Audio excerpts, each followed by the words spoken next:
Good morning, everybody on YouTube, everybody on Twitch. Welcome, welcome, welcome. I am with the great Billy Body on the dirtysheets.com. Billy, I got to ask you something, bro. Okay. Before I came on here, because I was waiting on you a couple minutes, I went to the dirtysheets.com. Bro, who's that girl on the top bumper where we see her from the mouth down with the bat with the barbed wire? Who is that? That's Paige from That's WWE. Paige? Yeah. From way back in the day or recent? I think from before, but when she turned heel. Oh wow, I did not. I was trying to make out who it was. I couldn't make it out, man. No, yeah, that was Paige. So we've had that for a while. We probably need to change that, but we had that since. Well, it certainly gets your attention. Yeah, so we put that up there, and originally we used to do a lot more free stuff to send people there because that used to be a page, just a Patreon page, and then we used to have a website, but through like time constraints, we didn't continue to run the website for the free news. We just put both of them together. So we've just become a podcast and a pay site because we're doing lock betting and doing the wrestling stuff. When you're looking at your revenue stream and the wrestling, they started like this, and then the lock betting is like that. Yeah, and it's like I don't want to spend equal time rewriting other people's wrestling stories for 10% of the money. So I figured I get better news than everybody else. Just do that. Don't do all the news and everything this week. And it's actually good because when you do a show like this, me and you do dip in and out of other people's news. So I still do get to talk about what's going on, even if it's not my own stuff. Well, Bill, I want to mention we have on here on YouTube Badar Ishmael, and he goes, I hope you guys discuss Ringside News, who is starting to quote Billy with the news he's delivering on the brand. What about that, bro? Yeah, well, we talked about that on email this week, and I think I mentioned that they reached out to me a few weeks ago and said that they were going to start doing it specifically under Russo's brand because of the falling out that I had with the guy in the past over my Undertaker in England photo that he stole. And yeah, that's what they are doing. They should do it. They should actually be subscribed to the Patreon page. They shouldn't take free news from the snippets that you put out on Twitter. If they're a reputable site, which they claim to be, or I think they are, like the most visited site, then they should actually be on the Patreon page getting the full story because they didn't have the big DK part. They only had the part. Yeah, they only had the part with the Titantron and whatnot. But bro, I mean, I got a lot of mileage this week with Big DK, bro. A lot of mileage.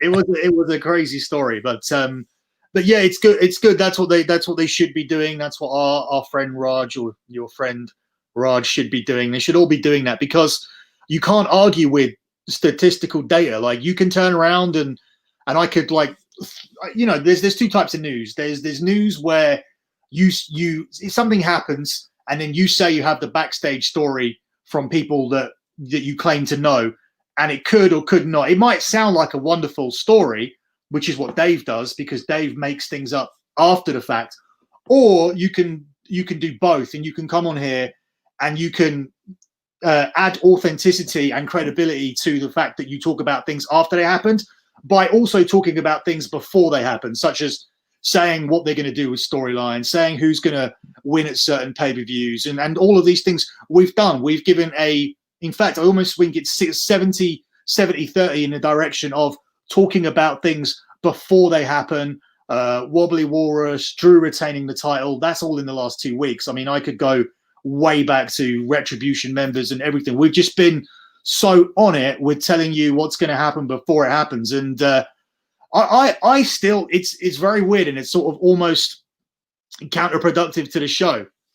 But in this current climate, I still don't really understand the fan who wants to know what is going to happen anyway. But there is still a massive appetite for it because otherwise we would never have started this show in the first place. But I think from my perspective, like as a fan, I would like to do it, but I do enjoy doing it. I especially enjoy doing it for the reason now, which I outlined, I emailed you this week, and you've taken a lot of crap from Dave and Alvarez and all of these guys in, and your work has been discredited over the years needlessly. And now you've gone and done your own thing, which was the brand. It didn't like interact with any of these guys. You're minding your own business, sitting here, giving your opinions on a product that you wrote for 5 years, and they still choose to attack you. So what you've done is you've put someone on your show. You now have the news. They will see that Vince Russo's site is breaking stories, and that's just going to drive them nuts. Like, and the fact that it's going to drive them nuts, I think is hilarious. And I don't think I've ever enjoyed getting the news more than the fact that now, because they don't know me, but they know you. They've attacked you for so long, and to have it under this umbrella, and for you to say, okay, not only do I have a stronger stance in terms of on wrestling because I actually have booked the show, and Dave has never booked shit. Now I have more news than you. Like, so what? So how pointless is Dave now when he has never booked a show, never written a show, never put on a show, and now his news is even secondary to this platform. So I think it's all getting very embarrassing, and there's no way that he'll acknowledge it. But deep down, when he's seeing that on these dirt sheets, I don't know, Billy, because you say there's no way he'll acknowledge it, but I got him on the line. He's listening to you, and he wants to. Can I put him through? Yeah. Okay. Go ahead, Dave. Say what you want to say. Speak your piece. Well, everything's Cork and Hall. So if you stay in Cork and Hall, you're going to walk. It's a 20-minute train ride. Yeah. All right. Listen, Billy, I'm going to ask you to make a bold prediction. Okay. Okay. As it relates to Dave Meltzer. Okay. Billy, less than a month ago, AEW had a show on TNT unopposed. They drew over 1 million people. Me and PJ, just incredible. We did our review show, and we basically said they had the audience all to themselves. They drew 1 million people, but did they do anything on that show to keep those people? They had the whole audience, no NXT. They drew 1 million people. Was the show good enough to keep the people? Fast forward 4 weeks later. They've gone from over 1 million people now. This past week was about 750,000 people. So if you do the math, they lost about 25% of those 1 million viewers in 4 weeks. Billy, please tell me, Dave is not going to go on his show and try to make a case that AEW wrestling fans actually turned over to watch a vice presidential debate. Please tell me that is not going to be Dave Meltzer's defense of them losing 25% of the audience. First of all, can you still see me? Yes. Right. Okay. I can't see you at the moment because I got a phone call and it's taken me out of that screen. But I'll do this blind. Please tell me he's not going to say they lost viewers because of a political debate. That is exactly what he will turn around and say, because I think even WWE, measure themselves up against the NBA, and I think was WWE up against. I don't think they were up against a political debate. This was the vice presidency. Yeah, debate. this was Wednesday. Yeah, the other one I think previously was on a Tuesday, right? Yeah, it wasn't on a Monday. Yeah, it wasn't on a Monday. No. No, I think. Oh, okay. So what I saw is that WWE put themselves up against the Trump leaving the hospital with from coronavirus, which happened on Monday, if I'm not mistaken. Yeah. So they were projecting their number against Trump leaving the hospital. Being a WWE Hall of Famer, you'd think he would have timed it to not go against Raw. Like put the call in and went, "Can you go? Can you come out tomorrow? Because we need to pop a number here." But I mean, we said that WWE analysts who are, we've spoken about the guy before, the new guy Khan that's come in, and his new team of analysts that are there, and we said they're not expecting any kind of drop off because we know they've hit their core. And this week they went up against not one but two NFL games, and the Patriots were playing, and the Chiefs were playing, and the Packers were playing with Aaron Rodgers and everything. So, and they didn't drop off hardly at all. So they know that they are down to their core.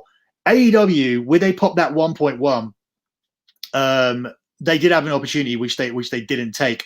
Dave needs to concede what the actual core audience of that would be. So had they actually have a Trump versus Biden debate, for example, on a Wednesday with an NBA game or whatever they have on, like, think of the most epic television event that you could have on a Wednesday.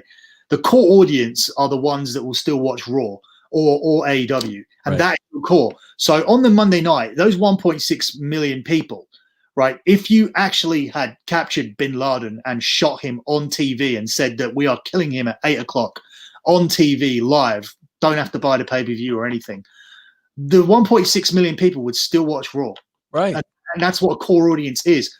Dave, it's because of his alliance with AEW, will probably never admit what that core is. So if you have that appealing product on a Wednesday night that goes up against AEW that the whole world must see, I think that the core is very low. I think it could be down to under 500,000. But we've never had to see it because we've never had that programming yet on a Wednesday. Right. Well, what do you got for us over on the Nitty Gritty Dirt Show? Give me some teases, bro. Tell me what you got for us. Let's have a look. So we're going to talk about. So we've spoken at length. I've heard you actually on some of your other shows addressing the whole entire Lana situation and how it's becoming dangerous and whatnot. So we're gonna expand on that because let me just go to my notes here for Russo. We're going to talk about some other people who are in that situation, including one person who I specifically think has been dealt with even worse than Lana. So we're gonna touch on that.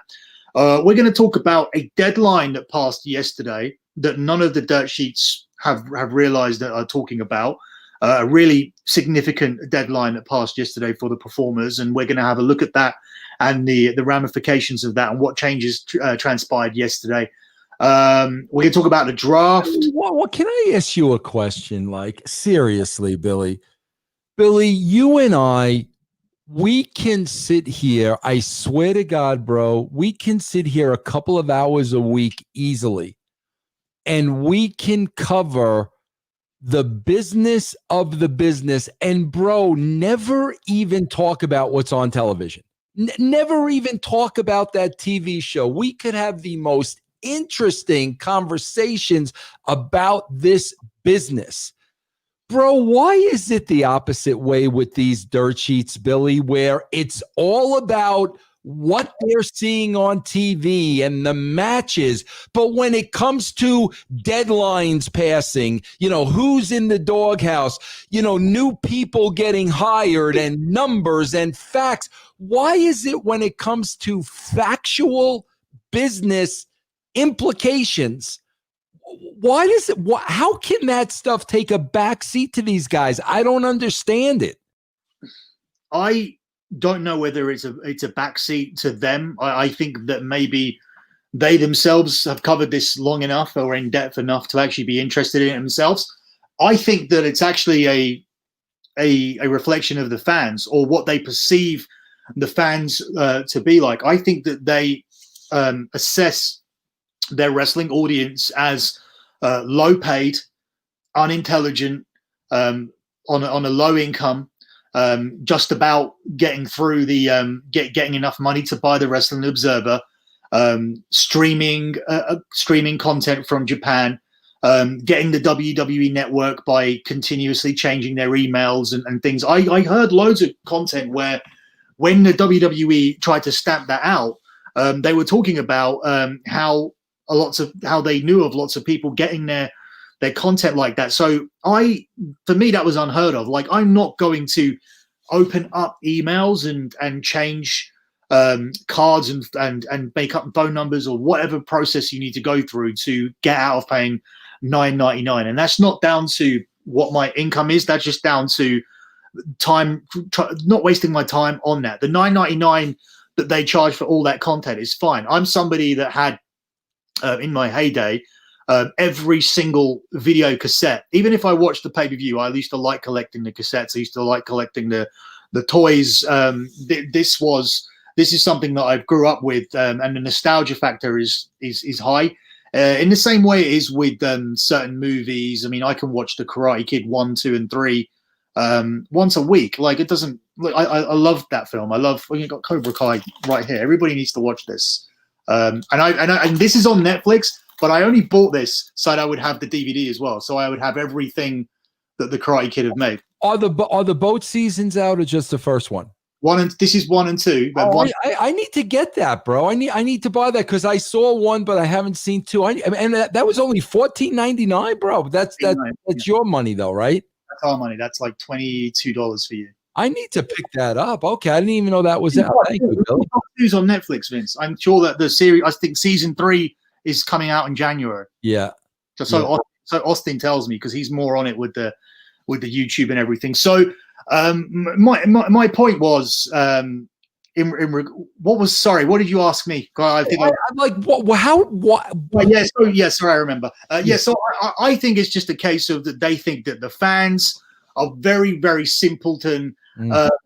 I think they almost feel there's a correlation between the wrestling fan there's a type of there's a perception towards the type of people that people think watch wrestling. It's the same type of people that people think vote Trump, for example. That everybody says it's going to be the stupid males that didn't go to college and they all like Donald Trump. Well, it's the same thing about wrestling, and it's the perception of the people that work within the wrestling. It's Vince McMahon, it's Bruce Pritchard, it's Dave Meltzer, everybody else that have set up businesses in and around the wrestling business don't believe that there's a intellectual fan base there that will be able to follow intricate stories and will be able to latch on. And on the dirt sheet side, they don't think that they'll be able to latch on and follow and have any interest in the business side of things. So sometimes I give him the benefit of the doubt, even though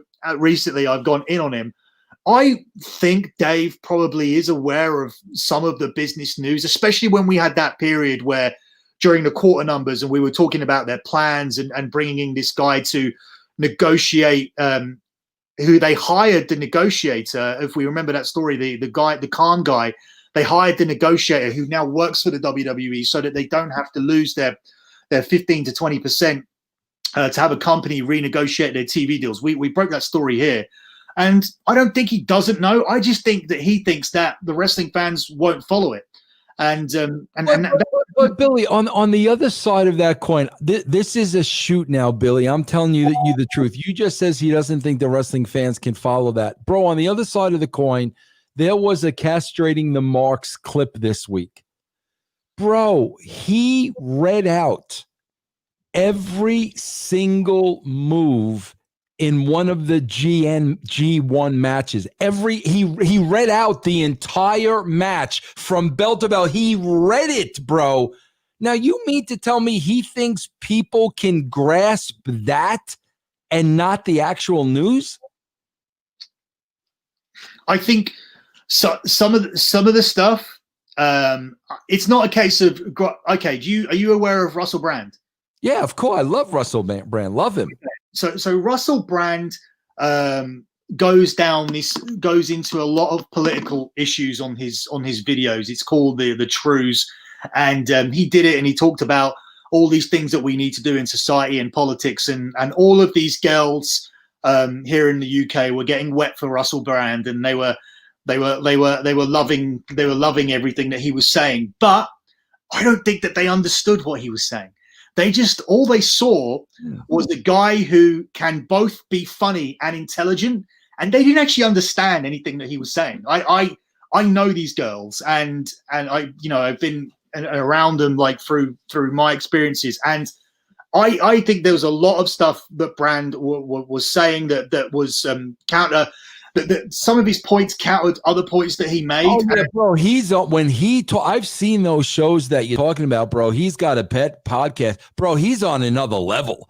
I mean, you've got to like follow every single word, and it's almost like you can't. So I know what you're saying. Done on purpose. He does. He sits there, and I'm pretty sure that for a lot of the stuff he says is planned out, and there's words there where he would have used a thesaurus to replace words needlessly with other words to give the perception of a higher level of intelligence. It's a smart thing to do because it works, because you automatically think that he's saying something much more smarter than he is. Plus, he's got the comedy thing. And so if you're a girl and you see that like he's you know, good looking and he's funny and he has this intelligence and this empathy towards humanity, even though he's a millionaire living in London, I think he lives in Hampstead or somewhere in London. But regardless, the perception of him is that he's a humanitarian who isn't just this rich guy, and girls like it. And to bring that back around to my point, I think that's what it is with Dave. I think Dave could be saying anything in Japanese or any moves or whatever, but it adds credibility to what Dave is. If you want to go to somebody for your 5-star matches, you want to know that he knows every googly suplex and arm bar and leg twist and spin and everything that there possibly is, whether it be true or not. If he can sit there and talk about it, and then you know what? It's actually, I'll even throw myself into this category, because I often do that too. I do betting shows and betting podcasts and things of that nature, and sometimes we will use industry terminology as well, and later on it will have to be explained to people in terms of when we're talking about bankroll, units. These are more simplified terms, and they do mean things to. They should mean things to the bettors on to serious bettors on my servers. You should know what units are. You should know what a bankroll is. But we talk a lot about trends, and so for example, if I use the term ATS, which means against the spread, it's a term that I would commonly use in my NFL shows. Run line would be what the run line is set in baseball in terms of when there's a heavy favorite, like the Dodgers always are. Will they cover the run line? Will it be -1.5, -2.5? So we use all of this terminology, but it's not so much done to project intelligence. It is done to project the fact that I know what I'm talking about, because I do want to entice as many clients as I possibly can, and I need to know all of that terminology, and it is somewhat of a showcase. But I don't shoehorn things in there needlessly, whereas I think Russell Brand does. In Dave's case, I think it's a case of, I'm giving him credit that his show is very well structured and thought out in order to solidify his credibility. Wait a minute, bro. You're talking about, what did you say? Structured and thought out? Yeah. Bro, he said this on his show. Everything's Cork and Hall. Bro. So if you stay at Cork and Hall, you're going to walk. It's a 20-minute train ride. You're going to tell me that's structured and thought out, bro? I think there's a methodology to him trying to go on there and come out with a list of moves, because I don't think that he thinks that everybody knows what they are, but I think that he wants everybody. He's puffing out his chest, kind of. Yeah, he wants. Yeah. He's swinging his dick. He's swinging his dick. That so makes sense. Okay. Yeah, he wants everybody to know that he knows. So it doesn't matter what you know. The fact is that he knows. It's the Dave Meltzer showcase, and when it comes down to him saying, "I've got 5 stars for this and 4 stars for that," and you say, "Who's Dave Meltzer?" Well, we can say Dave Meltzer knows what the super spin 2 tops swinging ziggly zaggly suplex is, and you don't. So that's what it's going to come down to, and that's what I think it is. I think it's all projection. Well, hold on for a second, Billy. You know what? I want to hold on, because I think he's got something else he'd like to say to you, Billy. Hold on. I was so happy watching this match at 2 a.m. It felt to me like wrestling is back. What bro. match is he talking about? Something from G1. Yeah, Bro. it's got to be. Yeah, it's got to be because of the time. Billy, you know what I can't wait to talk to you about, and I saw you teased it a little bit, but I really want to dive in with you, bro. I can't wait to see, Billy. I'm sitting on the sidelines. I want to see how this Paige versus WWE social media thing plays out, bro. Bro, she's got 20,000 Twitter followers at $5 a piece. Guys, do the math. That is over $1 million a year. She has already put out some tweets. Oh, learned a lot about unionism, which you know, Billy, you and I know, bro. When she put that tweet out, you know, Pritchard made a copy of that and sprinted to Vince McMahon's office. I mean, you and I both know that. Bro, I am very, very interested to see how she is going to handle this. It's very odd as well that it's her, because she's been very, very protected when off the back of when the sex tape and everything leaked out, which everybody's probably aware of. She only had a year or even just a few months remaining on her deal, and she was almost a shoo-in at that point to leave the company because it was such an easy out for them. She's injured, she can't wrestle. She's the tapes come out. It's on the eve of her movie coming out, which she did with The Rock, and I almost feel like the movie may have saved her, which is what the theory is of a lot of people. But then to give her 5 years to sit around and to find things for her to do, off-screen roles, ambassador roles, being on Fox, maybe managing people.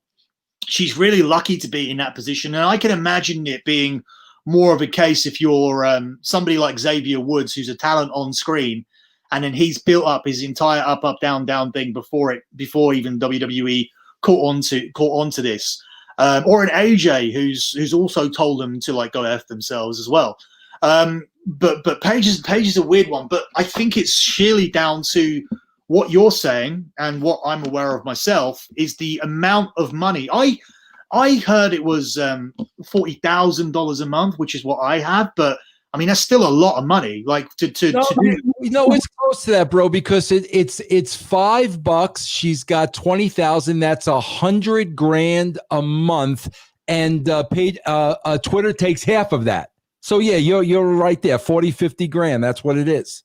Yeah, because that would come to $500,000, closer to $500,000 a year. But yeah. I mean, it's obviously it's growing all the time. And the thing is that with this, while this becomes a hotbed issue and it leaks into the dirt sheets that she's taking them on or whatever's going on, then that she's going to end up getting more and more subs because the curiosity factor is going to be there in terms of what is this thing that she does. And this thing that she does is very clever. She had a boob job.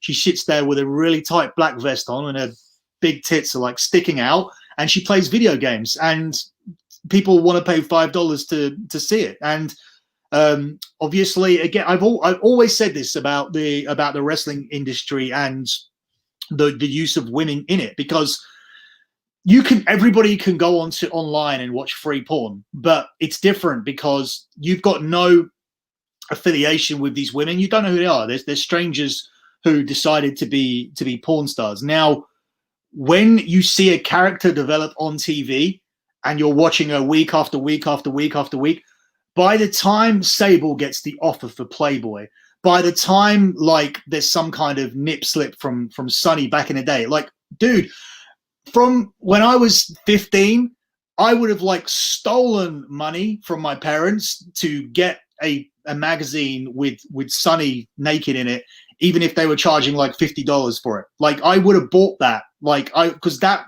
was how much they built that intrigue up through TV from seeing this girl week after week after week after week. And when the girls started to do the Playboys with Sable and Tori Wilson and everything like that, I'm not surprised that they sold like hotcakes, because that's where you build it up. So it's not a case of you can go online and you can see this and you can see that, because that's sorry. Sorry, can you still hear me? Yeah.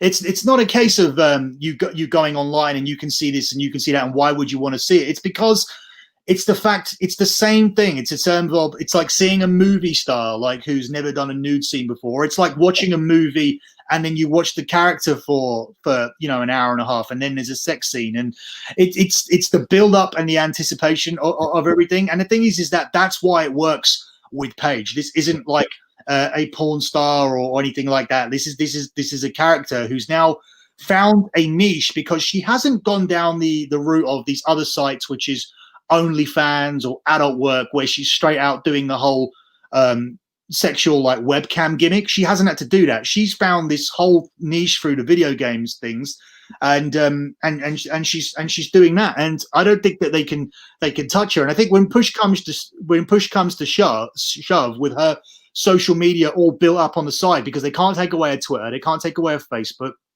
they can't take away her Instagram or all these other things, she'll always be able to make that 40,000 minimum a month now sitting at home. It doesn't matter. And also, and I know we haven't even talked about them once today, AEW will hire her in a heartbeat.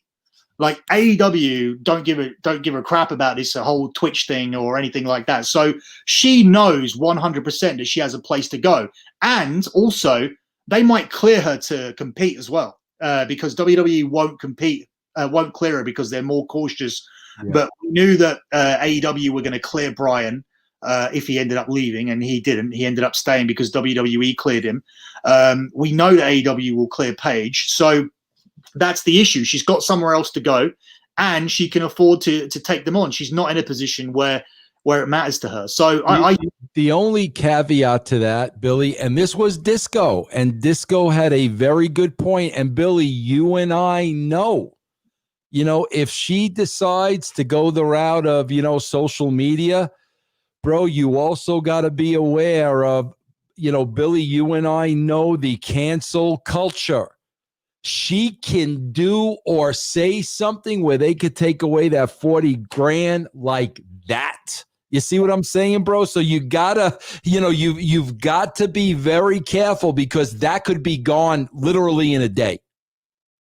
Yeah, I think, but it can do. But I think on that platform, whereas she's not breaking any of the rules, I don't think there's anything that they can do to touch her. They can't touch people on their OnlyFans and Patreons, and unless obviously she's breaking some kind of trademark issue. But she's been Soraya now for some time, so she's pretty much untouchable in that sense. It's just a case of she's only got to be concerned in terms of the ceiling of her growth, because while she's on WWE or associated to it, she can continue to grow, but she's not on WWE television at the moment. What this is going to do is this is going to stop them from bringing her back on TV or finding her any kind of roles, and she'll continue to collect her downside. But they still have to pay her. They still have to pay this girl every single month for another 3 years until she actually leaves. So they're going to pay her. There's nothing they can do about the Twitch channel. We spoke previously about Cameo, and I don't know,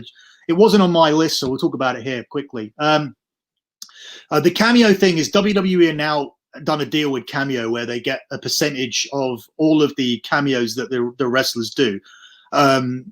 They also have set up a story that I broke. They have set up very, very quickly the one-to-one conversations. You can now, there's now a thing with WWE where you can have a 120-second conversation with a wrestler, and they'll record it and send it to you. So the WWE, as I predicted, are already doing that. I wish I had some dates for you. In fact, it just went. It just happened. The first one. What does that cost, bro? Sorry? What does that cost? I think it costs $130. So it's significantly cheaper than Cameo is actually. And Cameo was actually a recording. And WWE it was a recorded message to you, but WWE have one up that and have come up with their own thing. Okay, so the first one took place on the weekend of Clash of Champions, which I believe was the 26th and 27th. So from Friday to Sunday, they scheduled in the people that you could book in your phone calls with, and all these people got 2 minutes virtual meet and greets, and the video was sent to you. I think that it's a really good idea. It shouldn't have come at the expense of Cameo, but when my sources told me that they were going to try and do their own version of it, this is what it is. They've undercut them on the price. They've undercut them on the concept because WWE's version of it is better.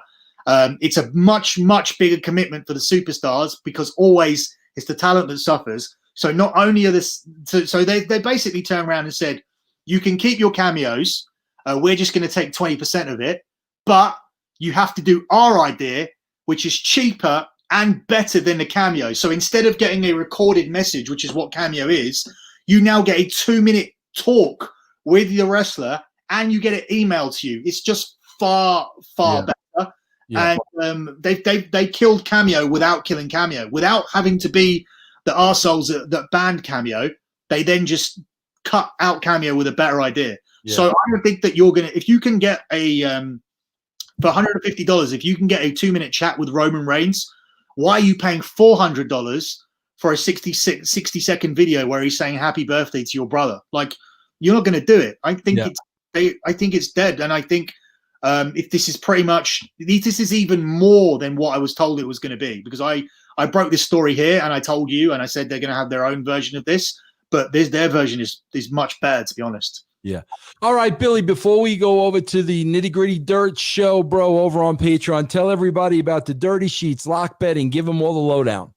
Yeah, just to finish up of what we're going to talk about on the other side. There was one thing. We were going to talk about the draft, and Barrett, and as I have this creative mind of Vince Russo doing the show with me, I'm going to talk about some of the people that I've heard are moving over. And we'll see what Vince would do with these people now that they're going over to different brands. Like, what would you potentially do with these guys that are moving across and having a fresh coat of paint, as WWE like to pretend that the draft is? So we'll do that. We'll have some fun with that with Vince, because he's totally qualified, the most qualified person to do that with. On the other side, yeah, this is the Dirty Sheets. Sorry, my plugs. The DirtySheets.com is here. It's my site. $5 for the news. We talk about it here on the show. $40 for a package where you get WWE betting picks, UFC and boxing. The last UFC card last weekend was 7-2, just on that package. And the WWE stuff will be out for Hell in a Cell. I already have a bet for Hell in a Cell that I need you guys to bet on ASAP. By the time you're listening to this, it will be too late to bet on the draft, but we do have draft bets out at the moment, because you can bet on who will go where and who will stay and who will go. Lockbetting.com is where I do all of my sports stuff. Vince, we're actually doing well in the baseball now. We actually have, awesome. have more of a solid record. We're very good on the Yankees so far. We're 5-1 on the Yankees in the playoffs. And as this is going out on Saturday, we have the Yankees tonight with Cole pitching. So it's you get $70 back profit for $100 bet, but we still think it's worth it because Nick really likes the matchup, and we had the Yankees last night as well. We had the Dodgers in play against the Padres. We've just done so much better with it this week. We've hit a nice. People listening right now, free of charge, bro. They're getting that Yankee pick right now from you, bro. Bet 100, win 70. That's true, because we're actually not on the other side of the. We're not because this doesn't come out on Saturday. This is live, so I just made an error there. But you could take that Yankee pick. It's fine. I'm going to take it. I'm going to take it as soon as the show is over, bro. You know, anyway, like you know the matchup is good tonight, right? Yeah, I think so. Because last year, actually, Cole played against the same pitcher when he was at the Astros, and they destroyed him in his game. Yeah. So it's the same matchup, and then the Yankees have that batting power that they have. So yeah, I'm thinking that this is a solid play for the baseball tonight. But yeah, we do everything over there. Our NFL ATS record at the moment is 23-7. So we've nailed 23 out of our 30 ATS picks, including losing one last night because we took Brady and the Bucks to get revenge on Nick Foles, and the Bucks lost last night. So we're coming off a loser, but our overall season is 23-7. So I tell you when we lose because we don't lose a lot. So yeah, that's the situation. And Austin, who is actually not with me this weekend, I'm going to see him tomorrow because he's gone to there's some Fortnite event that him and his friends are playing. So his priority is that, and he's gone to do that. But his Instagram is at Austin's Toys, and he does want to come on here and talk about the new the WWE Championship collection, which he's not impressed with and not collecting. And I know that was supposed to be this week, but Fortnite comes first, so he's going to be doing that next week. I'm going to cut a promo on him next week that he put Fortnite before the great Vince Russo, bro. He's going to hear from me next week, man. Yeah, I wish you would, because I can't stand the game. Like, the kids are on it like constantly, and I swear he's developed a temper since he started playing it, because he was pretty. You've spoken to him. He is actually pretty cool and calm, but not when he plays that game, because it's you aware of what it is.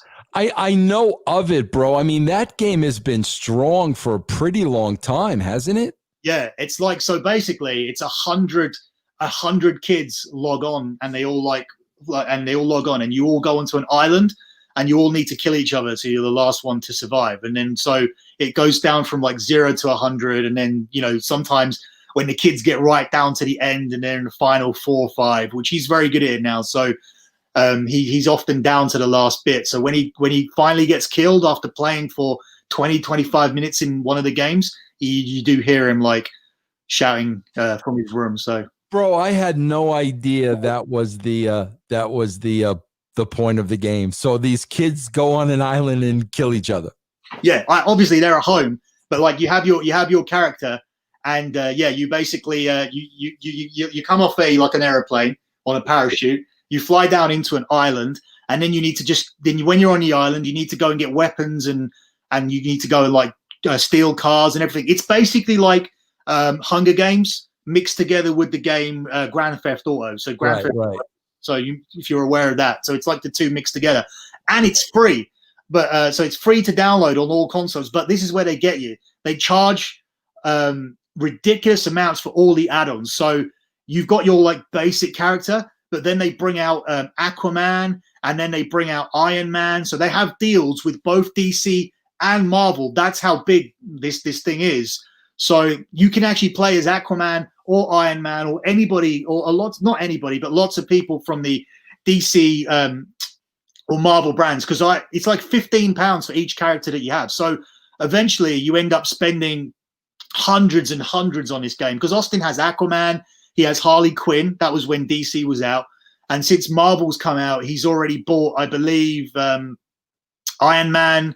And actually, no, I haven't actually kept tabs of it, because all he does is asks me if he can borrow my PayPal to. So bro, once you buy these characters, you own them for life. You own the characters, yeah. But it's not like your usual game. So say you go out and buy WWE Battlegrounds at the moment, which is the new WWE game. You get everybody on there. Like you may win some characters, or you may have to buy 4 or 5 that they add on for expansion packs.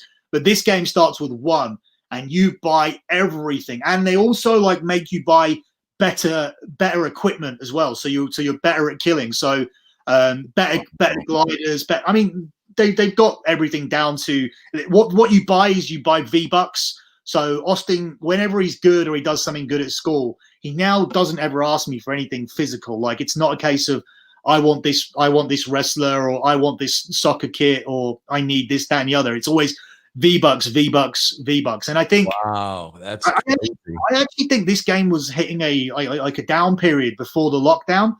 And it is certainly one of these businesses that has boomed during the lockdown, much like Google, Amazon, Apple. Bro, could I play this like online? Could I just go to Fortnite and download it on my computer? You can download it on your phone. You can download it on your laptop or iPad, I believe, or PlayStation or Xbox. Interesting. I see it all over the place, bro. I didn't know what the concept was till you just told me that. You can get hooked. Like I through the lockdown, through the COVID period when we were at home, I played it with them all the time. So yeah, I mean, so you're the adult on the island knocking off all the kids. Yeah, I mean, I think, in all honesty, I think it's more like half and half. There's definitely half adults on there. Yeah, because I mean that's the thing. Like when you probably, when you're working at the WWE, people probably said you probably didn't know exactly how it had evolved, said to you, "Oh, you write that kids show." Oh, yeah, I'm sure someone said that to you, or like one of your wife's friends thought that you write a kids show, right? Right. Yep. The average viewer of WWE at the moment is 48. So yeah, that's not a kids show when the average person watching is 48 years old. So yeah. Well, guys, we're going to get into it, man. That was just a little preview, man. Go over to patreon.com/RussoTWC. We're going to get into the news and the dirt. Billy's going to give me the scoop, so I'm going to ask him 1,000 questions. You're going to get it from him first. Check it out, patreon.com/RussoTWC. That is it, everybody. For me and the great Billy Body of the DirtySheets.com, lockbetting.com. We will see you over at Patreon.